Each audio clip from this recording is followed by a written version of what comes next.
A beautiful but warm day here at Daytona International Speedway as we are set to determine our 7th national championship of this 2015 SCCA National Championship Runoffs presented by Garmin Verb.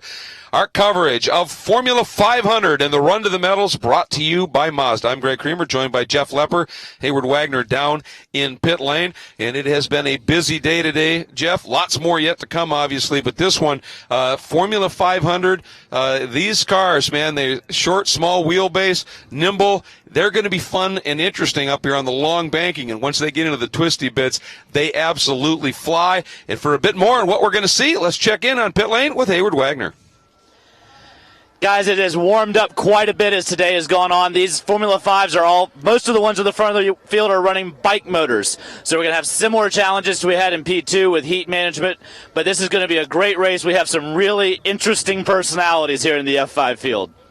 Boy, that we do, no question about it. And one of them is the guy on pole. That is Clint McMahon, out of Covington, Georgia. And he runs the Mid-Georgia region. He's driving the Simcraft Satellite Racing Scorpion Rotax-powered machine. And that is the car that sits on the pole here. And what we want to do right now, though, is give you a look at this track from the perspective of the drivers. And for that, it is our Garmin Verb Fast Lap with Calvin Stewart, qualified second in the 07 Nova race in Sabatruth entrance. That is the Novacar Blade Suzuki. Yeah, you see the good shot here right over the arrow of the bodywork coming down in turn number 1. And I was talking with Hayward Wagner during our recap shows Monday through Thursday night here at Daytona International Speedway, and 156 miles an hour for an F500 car through the speed trap on the banking. And I don't know what's more sketchy, Michael Lewis in his GT1 car doing 197 or 156 in this short little wheelbase car. I got to think that, running 800 pounds at 156 miles an hour, like I said with Hayward, sketchy. Yeah, and when these things spin, because of that short wheelbase, they spin like a top. So, I mean, everything happens so this in these cars. And fear not, folks, this is not a live shot. So when you had that big look at those real dark clouds, this was recorded earlier in the weekend, so that's not what we're looking at right now. But as you can see, in this category for a while, a lot of people would say, well, there's no suspension in these cars.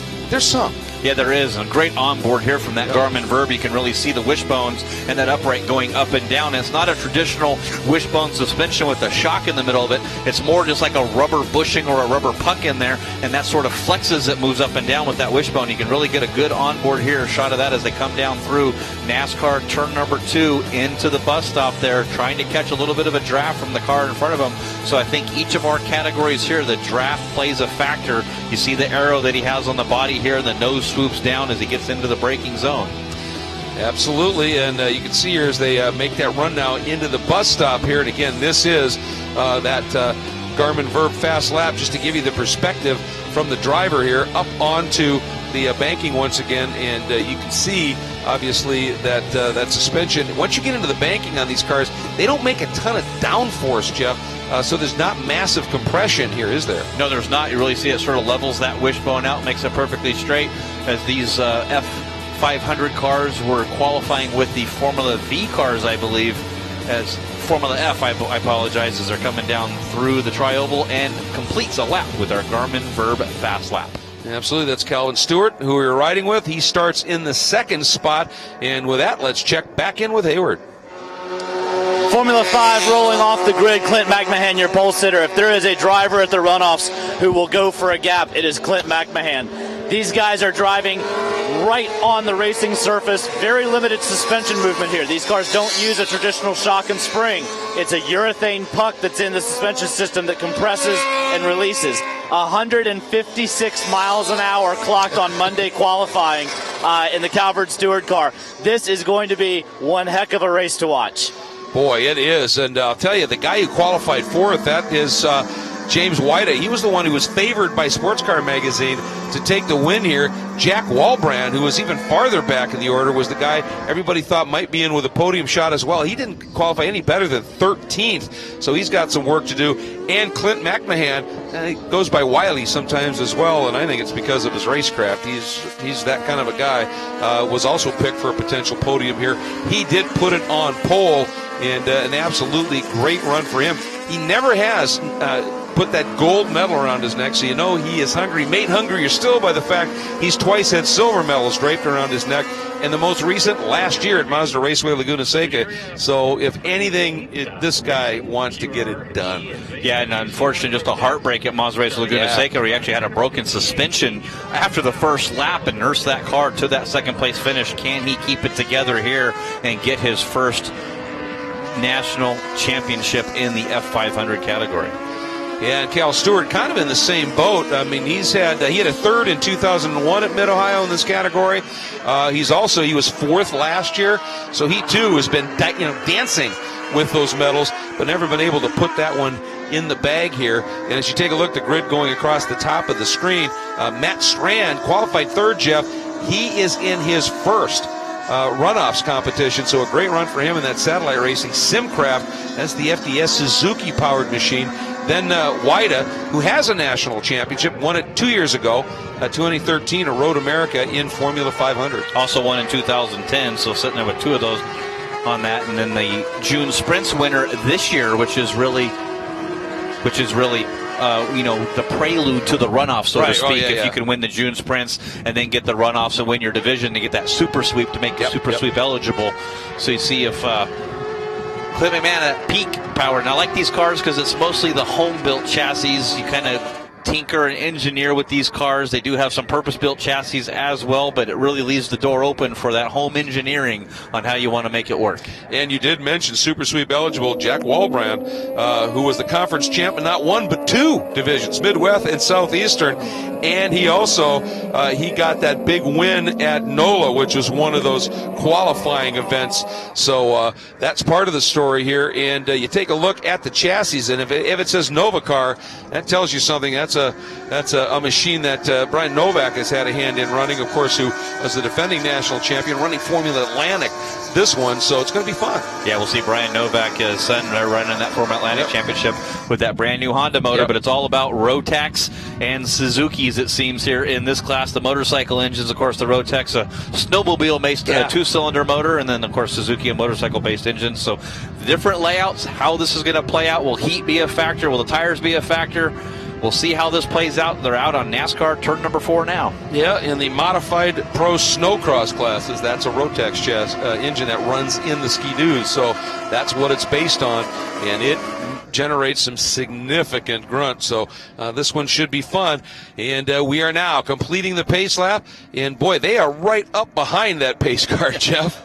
Yeah, I don't think they want to give up any bit of ground here during their championship races. 16 cars set to take the green flag here for the Formula 500 National Championship race. You'll know when the green comes out.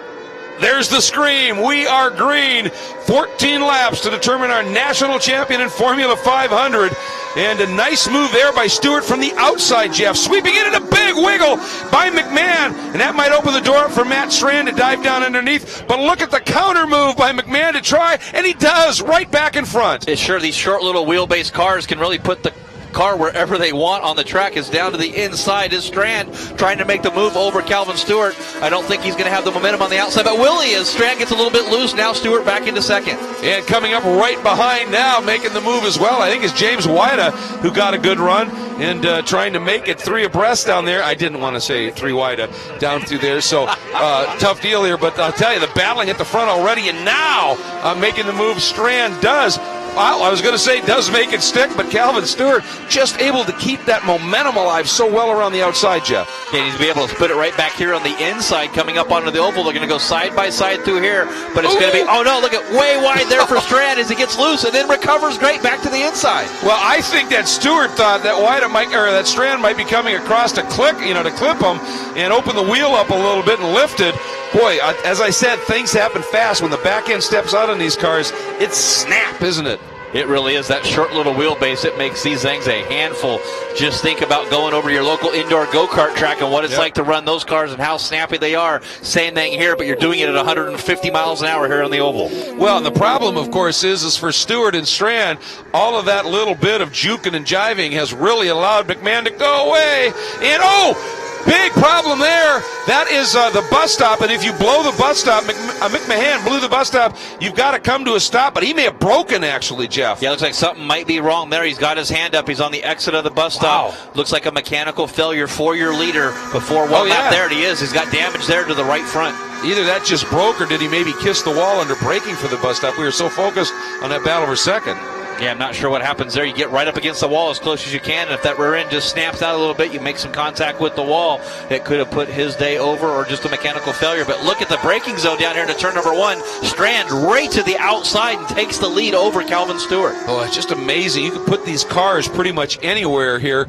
And for Clint McMahon, again, after that second last year, 2 silvers, he just must be crushed sitting in that car knowing he had a quick car. I mean, his fast time was almost 4/10 quicker than anybody else. It was his today. Yeah, and it's one of those things. The great thing about that is I guarantee you will see him back again next year at Mid-Ohio, because that's what it's all about. Cal Stewart starting to pressure Strand now. And Strand a little sideways there through the kink, not where you want to lose grip.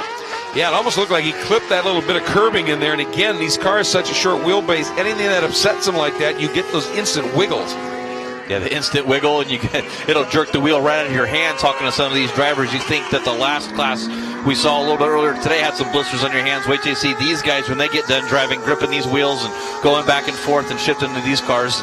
You see them come down out of NASCAR turn number 2 onto the straightaway, trying to see if we can see if McMahon was out of his car yet or not. No real place to go to once you get out of that car there in the bus stop. Boy, look at Stewart coming, and one of the reasons is that last lap he turned 152.5 miles an hour to Strand's 149 flat, and that's in turn 1. That's the number 91 has had to go wrong. Christopher Height in the Sidewinder. That's a Rotax machine, but fortunately kept it alive, Jeff, and drives off. And Strand able to pull away there. There is a standing yellow down there because of that stranded car of McMahon. So no passing done through there. They'll show that for just a couple of laps to let all the drivers know that car is there. He's in a very, very safe location there on that little access road between the bus stop there. So once they show all the drivers that twice, they'll pull that yellow flag down. By the way, just a note for Christopher Height, he's the Southeastern Division champion in this category. Had a horrific qualifying stretch.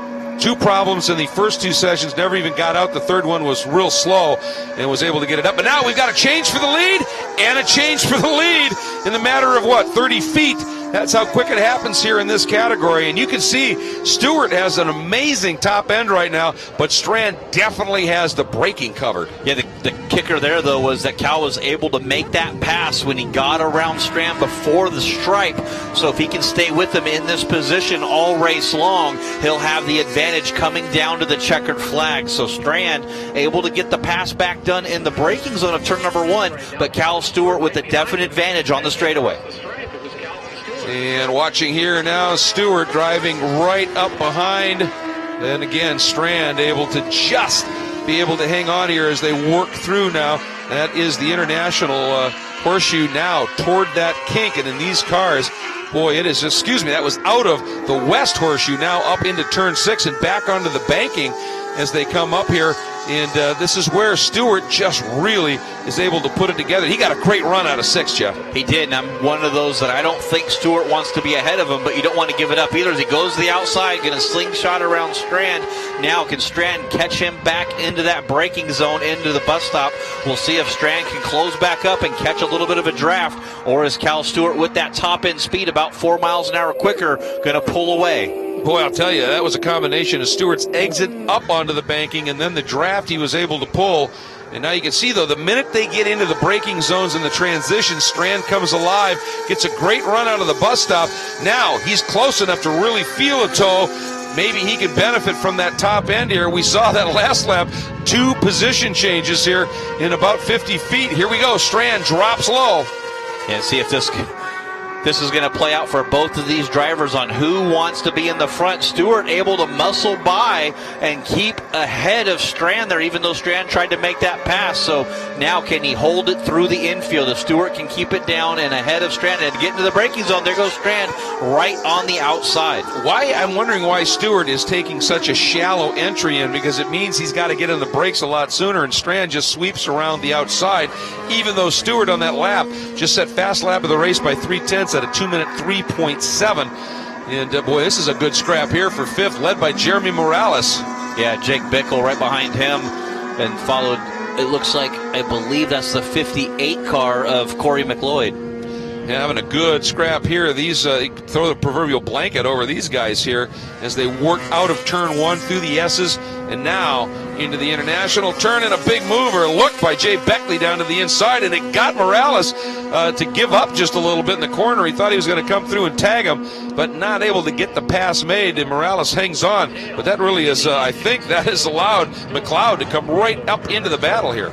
Yeah, you really see the different chassis makes, and you can see the different designs of these cars, all three with different layouts based on the bodywork as they have on these cars. So that shows you the different chassis and the different bodies and engineering that goes into these cars. Yeah, you see some that are a little bit more upright where they want the car tall and narrow. You see others that want the car flat and wide, all in terms of this air management. And it all comes down to what plays the best. But that little bit of a battle there between McLeod and Beckley has allowed Morales now to ease away. A nice move there by McLeod, the 58, as he drives down underneath the number 62 of Beckley. And tell you one thing about Beckley, that's one of those invaders. That's a chassis that's been around a while, and no matter what, somebody comes up with new ideas and the like, that invader just always seems to be there. Yeah, it really is, and I know in the Invader chassis too, your feet are actually right above your chest, so you really lay down in that car to get you really low. Yeah, it's all about how each designer, I guess, wants to try and manufacture the cars. You've got Scorpions, Invaders, Red Devils, Nova cars, Rocket Techs, Rakavans. I mean, all kinds of, which is basically a version of the Nova car. You just spun it backwards there. But, I mean, all of these chassis, obviously, are different. Plus, you've got different driveline layouts, different motor configurations. This is really a designer's class, isn't it? Yeah, I think it is. It's that home-built chassis designer class, having fun, engineering to see what you can make work. As our battle for the lead still, Strand over Stewart. I'm not sure, but Stewart led that last time by, so Strand still catching him down into number one. But I think that Stewart, like I said before, has the advantage because he's been able to lead at that line every single lap. Well, and I think the key is here is that Stewart, if he's close enough coming out of six, he's got the speed to be able to go through and make the pass going into the bus stop. And if he leads out of the bus stop, he leads at the line. I think that's the key, isn't it? Yeah, it really is. He was able to lead out of the bus stop, and he was able to draft by Strand and get the lead, too. As you see Strand just throwing that car down into the oval and letting it grip off and shoot off the oval here. Now we'll see if Cal Stewart can catch that draft again and maybe catch up to him on the bus stop there. You see Strand trying to break that draft. He's not really blocking there. He's just going back and forth, trying not to let Stewart get that draft. Look at that, how much he closes in, just creates that hole. Well, and you can see the front end of Stewart's chassis, that Nova car, a lot less openings up there, so it's going to be a little bit more aero effective. And you can see Strand understands the deal there. That's why he's throwing that car around so hard on the infield, because he has to get enough of a margin made up. Boy, did he get a run out of the bus stop that time. That was fantastic. Yeah, he really did. I saw him bouncing over the curbs and bouncing over the bumps through there, thinking that's not the fast way around, but he puts the power move and goes right around him. And here goes Stewart, speaking of power moves, catches a draft and goes to the outside. And here's that key again, gonna lead at the line once again. Well, and I think you look at the back end of these two cars here. Look at the back end of Stewart's car, that Nova car. They've trimmed it and it falls away to close the air up. And on the back of the car of Strand's, that FDS, it's got a little bit of an uplift that's giving him grip in the infield. And I think that might be the key to the end of this one. Let's check in with Hayward as we get a big loose moment by Stewart, and that is the lack of grip at the back of the car. This one's fascinating, Hayward. Real quick, one, some of the crews felt like McMahon's front suspension didn't look quite right when he rolled off grid, so he may have had a problem with that. The other idea that's on the pit lane right now is that Stewart may not want to fight in the infield. He knows he can pass on the oval, so he's giving up the position going into the infield so that he can have the draft back on the oval for each lap. You know what? I think that's a real good point, Jeff, is you don't want to lead necessarily. And there, Stewart, no defense there. As soon as Strand got the run, Stewart just left the door open. He doesn't necessarily want to lead as they come up onto the banking. Yeah, that's what I'm starting to see, too. It seems like you don't see him putting block moves on there. You don't see him too concerned when Strand gets around him. He just sort of like a Olay moment, let him go, and then keep back on the oval and get the drafting. That's like I said before. It's the key that he is going to try to catch a little draft off that lap car as well. Yeah, he's just going to, obviously this car right now is managing the air at speed, incredibly well. But you can see once he gets down where he needs downforce, Stewart is struggling a lot on that infield. You see the back end stepping out. But right now, I think he likes the mix at this point. The only problem is if you don't have some grip when you need it, you overheat those tires, and you're working the brakes too hard. You know, there's still some race yet to go here. And if you say, I'm going to make that pass on that last lap, and you make one little error, one little problem, and lose some space to Strand, you may not be able to recover by the line. So it's a delicate game you got to play there. I think it'd be better just to go as fast as you can and try to stay in front. It's going to be a fun one all the way to the end here. I think this could be a race. It's 14 laps. We could see 40 lead changes. Most of them unofficial, but it's going to be fun. The funny thing is that Strand's led most of this race, but Cal Stewart's led more laps than Strand has. So that really tells you the times that these guys have crossed back and forth, and then leading at the stripe is there is Strand looking to the inside this time instead of making that outside pass. Gets it done once again. Yeah, it's just I don't think with the way they've got the body work on that car for Stewart, he just doesn't have any grip. And, you know, downforce doesn't just help you getting through corners, braking zones. I mean, you have to brake sooner when you don't have downforce. As we go back to this great battle for fifth, once again, Morales still hanging on, but Corey McLeod continues to pressure. But it's now Jay Beckley got a great run, got around McLeod, and is just in short order has come right up on the back of Morales. Yeah, Morales down into turn number 1, leading this 3-car group over the number 62 of Jay Beckley. Beckley in the second car in this group, and that is our battle for fifth overall at the national championships. So even if these guys aren't fighting for a podium, still to get a 5th place here at the national championships is a great resume builder and a feather in the cap for these guys. And just because we've completely ignored him because he's been far enough behind our overall leader and this couple of great battles here, James WEIDA is running a very solid third in the WEIDA Apartments Formula X1 Scorpion Rotax machine, running in a very comfortable third. As we continue to watch this great battle here for fifth, we're going to step away for just a moment, but we will be right back to Daytona International Speedway. The 2015 SCCA National Championship Runoffs, presented by Garmin Verb, is being brought to you by Mazda. Mazda, driving matters. 16 wide eyes. Driver's license, took 2 tries, bought a Roadster secondhand. Playing parties with the band, loaded up, off to state.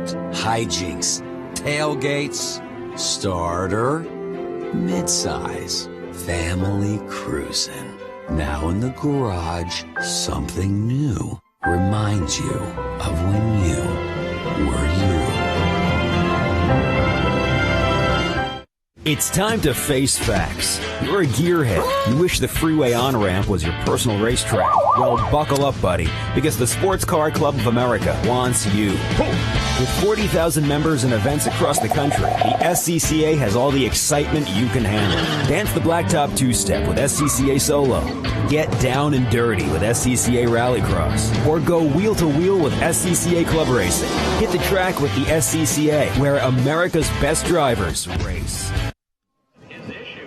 Welcome back to the 2015 SCCA National Championship Runoffs, presented by Garmin Verb here at Daytona International Speedway. Coverage brought to you by Mazda. I'm Greg Creamer, joined by Jeff Lepper, and down in pit lane is Hayward Wagner. And we have ourselves a cracker of a race unfolding here in our battle for the medals in Formula 500. And this is the story as it's been. We've been watching it out of the infield, up onto the banking. Calvin Stewart in that white car wants Matthew Strand to lead. Stewart is significantly quicker on the banking. And I kind of think right now Stewart might be, how far back am I okay being to be able to still make that run through? And you can see he can be 20 car lengths back in that slippery car, then catches the draft, and he's through easily before the bus stop. Yeah, it's weird that, like you said, you see that gap that they had there through NASCAR turn number 2. Cal Stewart's led almost every lap of this race, although he's only led on this section of the course, and then you'll see Strand get a better run out of the bus stop, get him around, try to get around him maybe, and then you'll see Stewart tuck back in behind Strand and then make that pass again once at the stripe. But this is interesting how this is playing out this time. Yeah.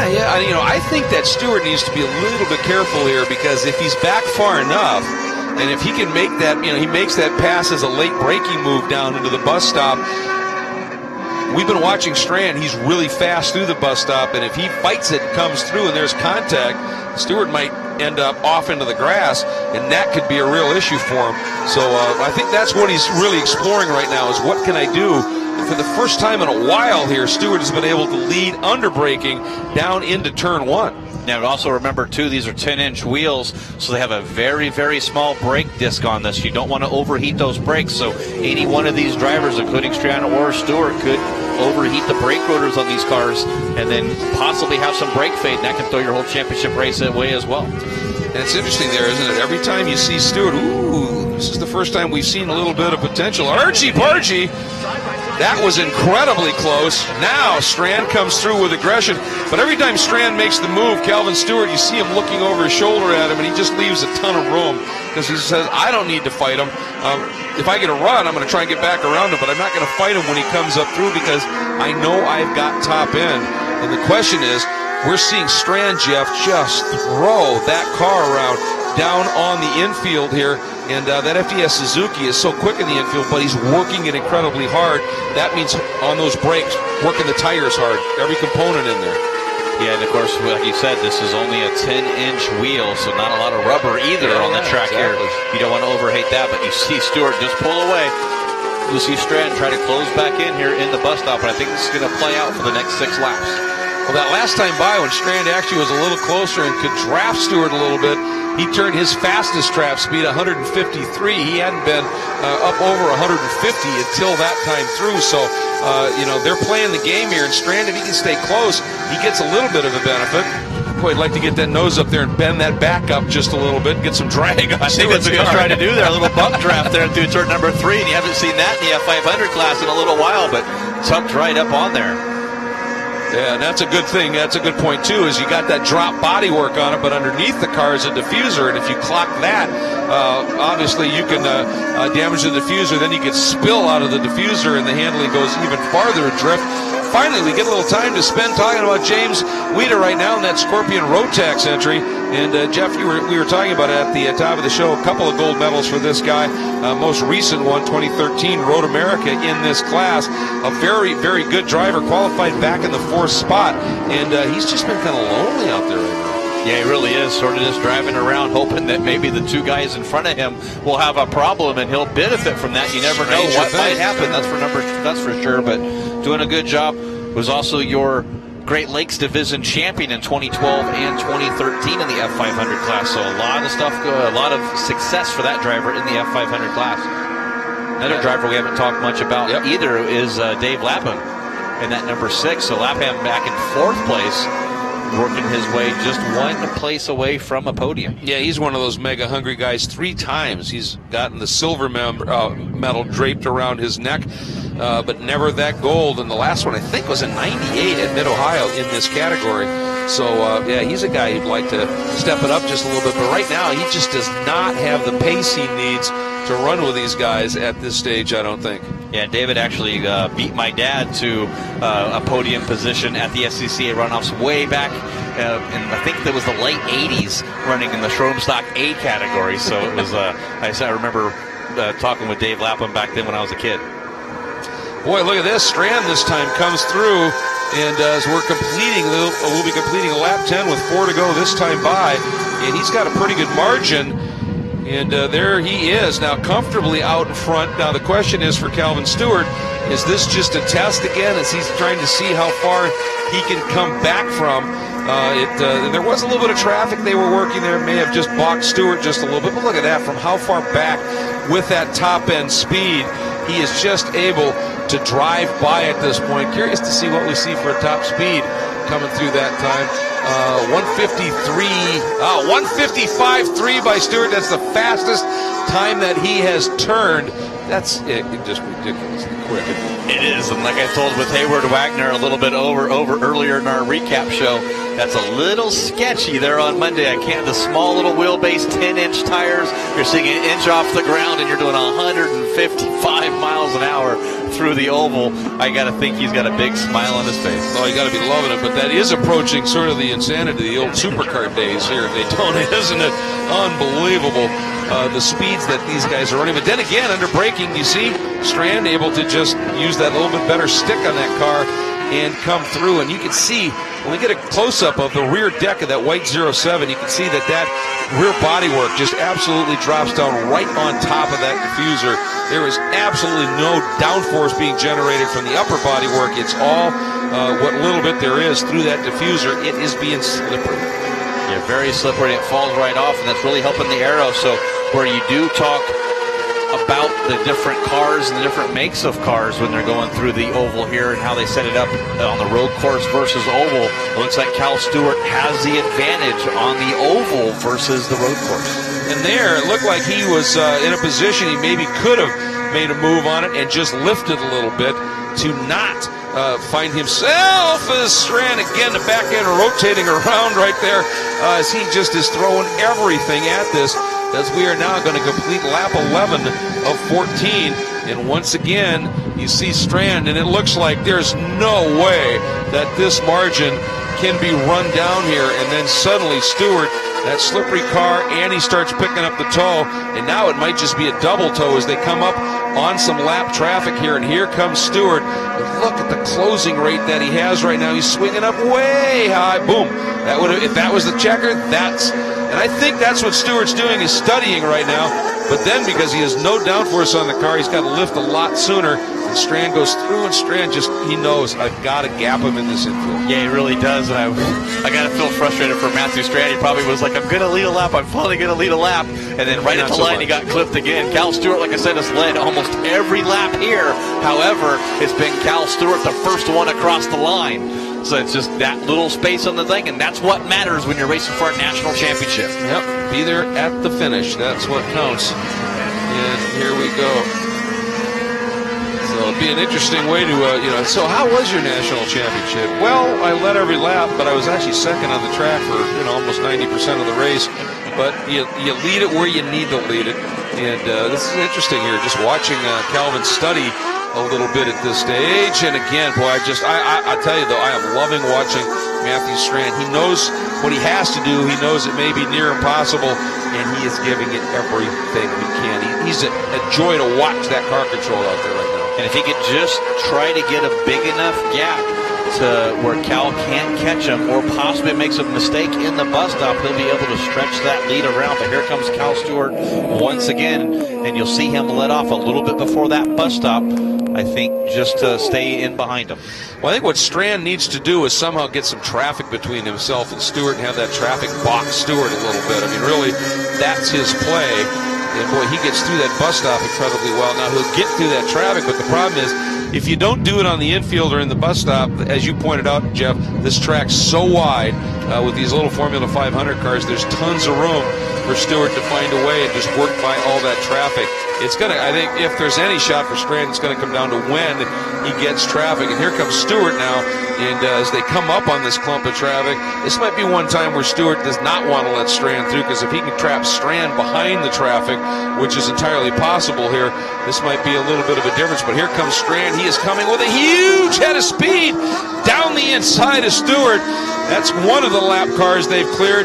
There's another one sitting right up front, and this is Strand is just hoping somehow try and time this pass and not let Stewart through. Couldn't do it. Yeah, and I got to think Stewart saw Strand coming there in his mirror and opened the door a little bit for Strand there, because I thought we might have had a little bit of an incident there coming down to turn number 1, but good heads up by both drivers. Yeah, that closing speed of Strand, I thought you were absolutely right. If Stewart hadn't let him through, we may have had that bump that they've somehow managed to avoid here.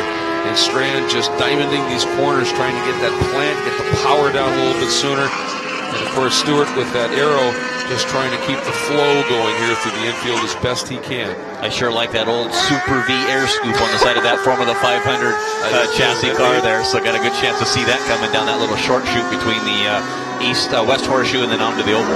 Boy, did Strand get some rotation and just kept his boot in it. That car's sideways. You can see him just leaving that big black mark. As we have about a lap and 2/3 to go here. This one has been fun to call. You just have this sense of inevitability, don't you? Although it's been a blast to watch. But here comes Stewart. It's right up behind and then just stops. Yeah, I think he's buying his time, comes down into the bus stop here very easily as he comes down through the braking zone, using a little bit of curb, but not that exit curb a lot to really smooth out the suspension, let it calm down to get onto the oval, try to catch that draft again. We'll see if Cal Stewart can lead another lap as he led 11 of the 12 laps so far here. It's going to be interesting. Still got a long way to go, all the way through Speedway 4, then the little chute, then heading into the tri-oval. Here comes Stewart, the speed building. Here he comes. He looks to the high side. He goes to the low side. Nope, he's going to lead this one too. As Strand tucks in, you see the white flag fly. One more lap. And Stewart, that time it looked like he just purposely braked way early to let Strand go, not have any issues here. And Strand, I'll tell you, the heartfelt drive of the race unfolding before us right now, and the calibrated drive of the race unfolding right behind him. Yeah, but I don't think Strand's going to be so nice on the oval coming this last lap, because the last time through that oval, you may open the door every lap before that, but this next lap by you are going to slam the door as he comes out of NASCAR turn number 4. Absolutely. That driver they just went by, you saw that handout. I'm giving you that whole lane, guys. Don't worry about it. Go after it here.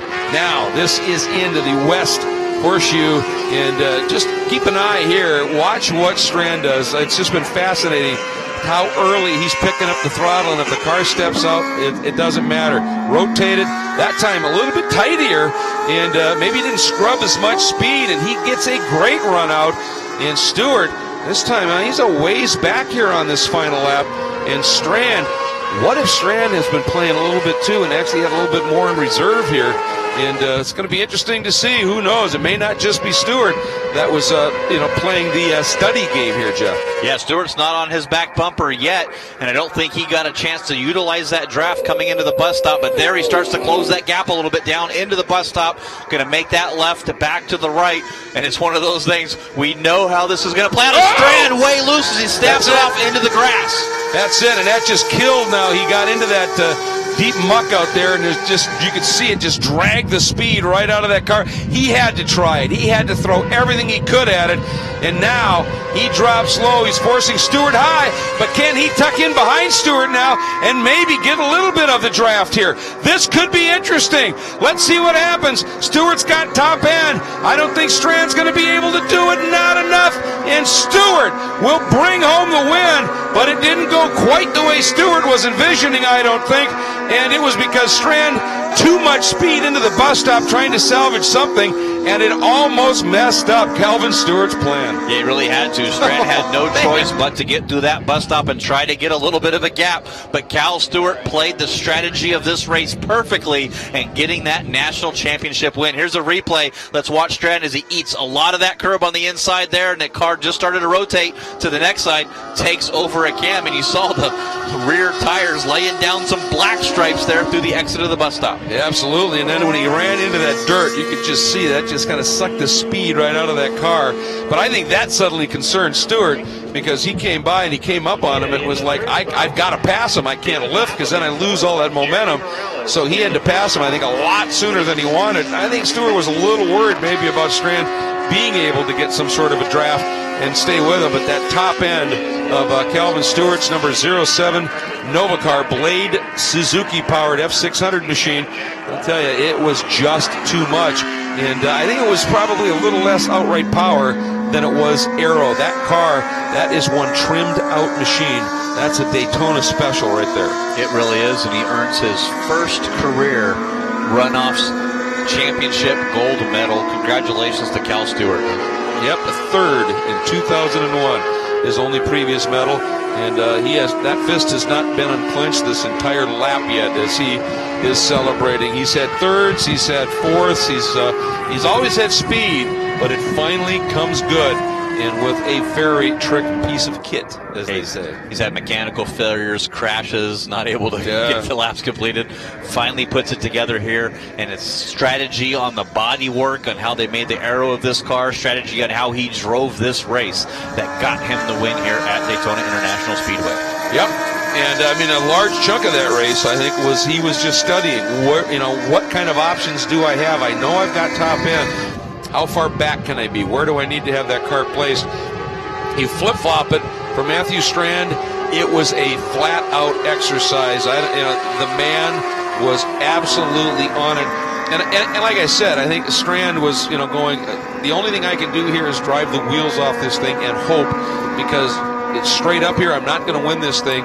But he was brilliant. And that save he made in the bus stop, coming through there, Cal, that was, when Calvin was pushing him, Jeff, that obviously was huge to be able to make that save. But we'd seen that kind of car control from him this entire race. I mean, that to me is the driver of the race thus far, that second place, because that was a clinic in car control. Yeah, well-earned silver medal for Strand. You can't say he didn't earn that medal. Led 90% of this race. Unfortunately, just didn't lead a lap across the stripe. So Michael Strand, second place. Cal Stewart, your winner in the F500 class. As you see him coming up, getting his interview here. He'll take his victory lap a little bit later and then get that gold medal around the neck for Formula 500 as James WEIDA able to get that third place, another podium for that driver. Yep, absolutely. And you see Stewart now going to peel that helmet off, and that means Hayward Wagner is waiting for him. And Hayward, as soon as he can here, is going to get in and get a word. Well, that's a tight little cockpit there, trying to get the Hans device off. And it looks like Hayward now is ready as Stewart sits up, and there's the yell. Calvin, an absolutely brilliant race. It seemed like everyone else was playing checkers. You were playing chess. Talk about your strategy. Man, I knew we had the top. Praise the Lord. Thank you, Jesus. I knew we had the top. All I had to do was let him go through in the infield, stay with them, and draft by him in the end. Our strategy worked perfect. Praise the Lord for allowing us to be here. Thank you, Jesus. I want to ask you about your strategy in the infield. It seemed like you did not at all want to lead into turn one. You wanted to make sure you got to follow through. Was that the case, and why? Absolutely. There was no reason for me to lead because he could draft me, and I know he could stay with me in a draft, and he could go as fast as I could. So it made more sense for me to let him go and get a good slingshot and win it. Talk to me just real quick about this car. Obviously, the numbers showed that you had a big advantage on the bank. Staying on top of the building and watching the closing speed, it looks like cars from different classes at the Daytona 24. What did you guys do differently than everybody else? Well, we spent over a year and a half doing CFD studies in the computer to make sure that this was the most aerodynamic car on the field. And it clearly has more straight line speed because of the aerodynamics. We all have the same engine. Now, you were on the podium in 2001. You've been with Jay Novak for a lot of years. What does it mean to win the national championship in his car? Oh, praise the Lord. Our first time going to the Runoffs was in '94. Jay Novak has done a tremendous job of building cars. I've had so much fun developing cars with him over the years, and this is his best effort so far. Thank you, Jay Novak, and praise the Lord that we're even here. All right, Cal, you've got one more lap you've got to do. This one's holding the flag as a national champion. Congratulations. And thank you. Woohoo! All right, we're going to step over here to Matthew Strand up next. Matthew getting the patch pinned on. Matthew, was that the most frustrating 40 minutes of your time?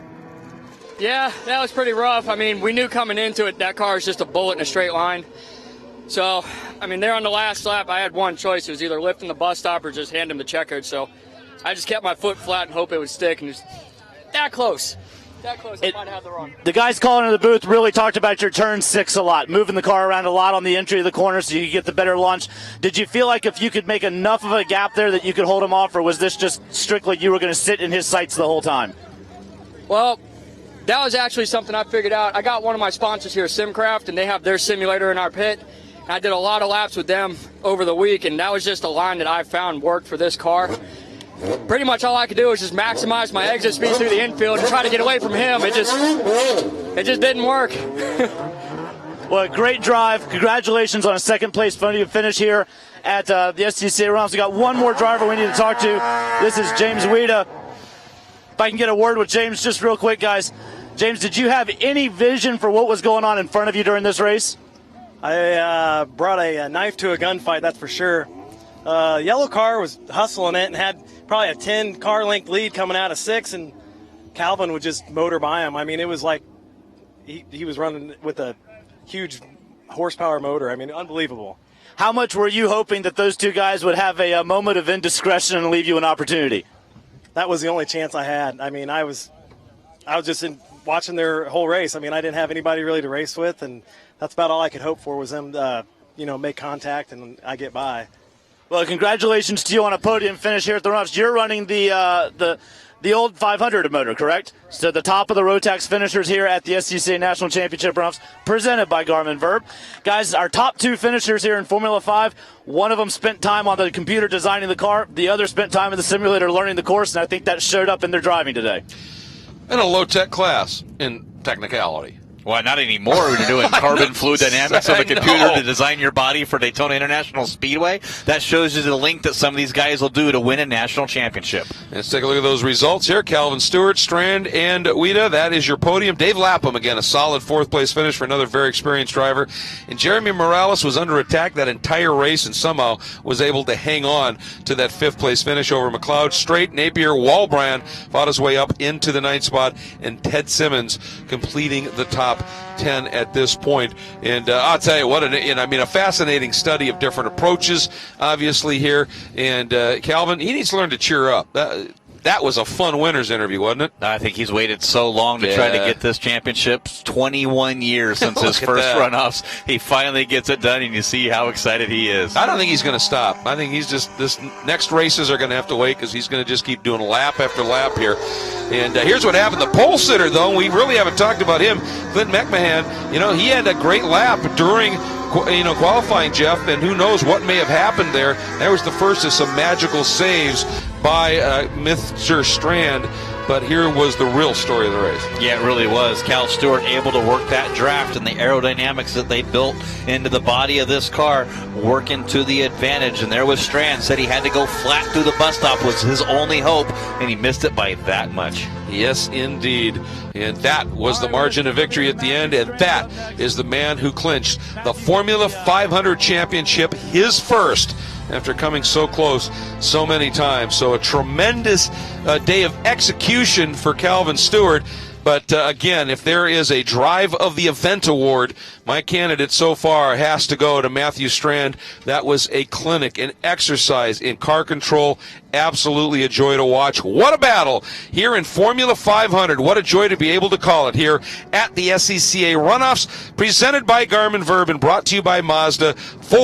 Again, Jeff, absolutely fantastic for Jeff Lepper, for Hayward Wagner. I'm Greg Creamer. It's been a treat, and we got lots more to come.